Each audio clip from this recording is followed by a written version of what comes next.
কি দেখলেন? এই কাজটা কি করা উচিত হয়েছে? বাংলাদেশ একটা গণতান্ত্রিক দেশ। 18 কোটি মানুষ যে একজনকে ভালোবাসবে তা তো নয়।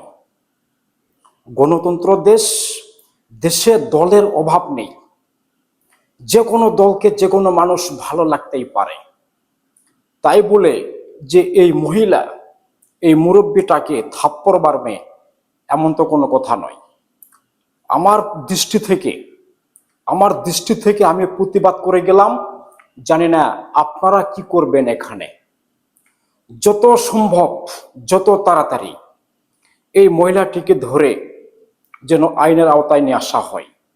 একজন মুরব্বীকে কি জন্য সে থাপ্পড় মারবে? সেই মুরব্বী লোকটি কিন্তু ওই মেয়েটির বাপ সমতুল্য লোক। ভিডিওর টাইটেলে যতটুকু দেখলাম, ওই মুরব্বী আওয়ামী লীগের কথা বলাতে ওই মহিলা ওই মুরব্বীকে থাপ্পড় মারছে। এত সাহস পায় কি করে? এত সাহস পায় কোথায়?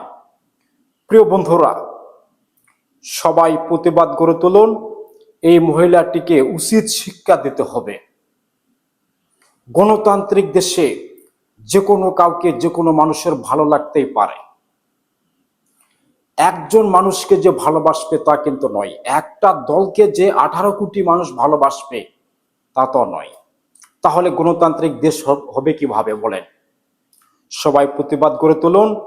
যত তাড়াতাড়ি এই মহিলাটিকে আইনের আওতায় আমরা দেখতে চাই। ভালো থাকবেন সবাই।